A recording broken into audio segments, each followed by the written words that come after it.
All right, let's talk about positive mental attitude. I'm talking glass half full. The glass is never half empty.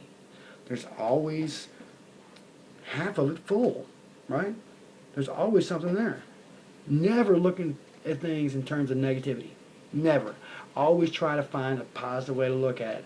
Always think about the things you want in the universe, not what you don't want. Do not think about in statements of don't do this for something you don't want.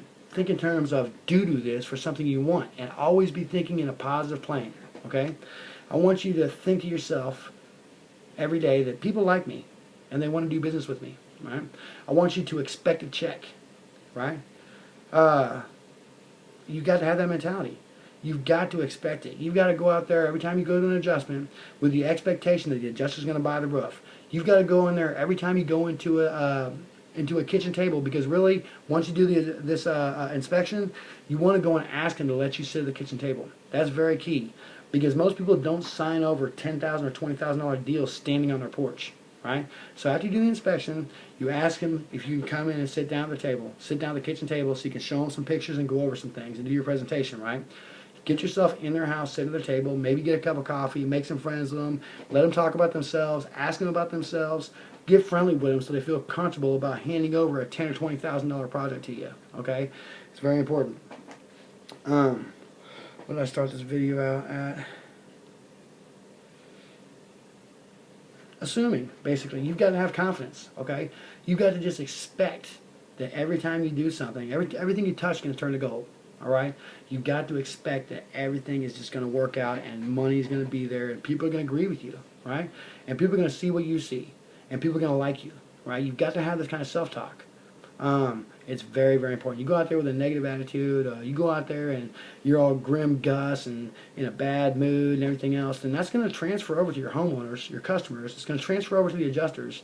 You're going to have a bad day. You know, a negative thought in your head, you've got to have thought substitution. When something negative comes in, you've got to switch up for something positive. Because otherwise, if I'm mad at, say, Nick, and I'm sitting here all day and I've got this flame, this little match that lights up in my head, talk about, you know, something Nick did that made me mad.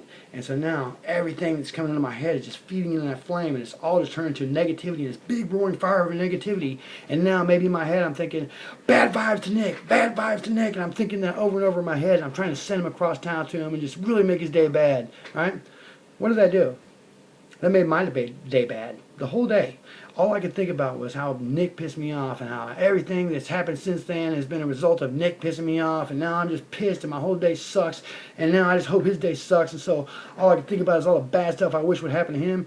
Now all I'm doing is bringing negativity to myself. He's not going to feel those bad vibes I'm pushing at him. He's going to be over there happy-go-lucky. Huh? Look, it's a nickel on the ground. And have a good day. And it's not affecting him at all, right? At all. So, and negativity does nothing but hurt you, right? You think, oh, that homeowners, they're going to screw me. Oh, they're just going to say no. That kind of attitude, that does not go in sales, especially not this kind of stuff, right? You've got to go out there with a positive attitude. I don't care if it is Allstate or State Farm or one of the worst. Go out there with the attitude that it's there, right? And, you know, sometimes it will barely be there at all, and you were kind of doing a coin flip, and the customer wants to get a roof anyway.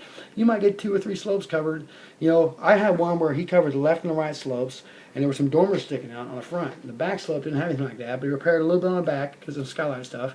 But because of the dormers and the valleys and everything going up with that, my roofer can't replace just the left and right slopes without replacing the front slope.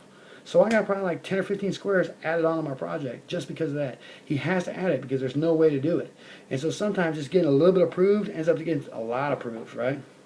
I had one ding in the siding on one, and then we ended up getting no match. They had to match the whole siding. It was an $8,000 claim. Came back on re-inspect and got up to $24,000, right?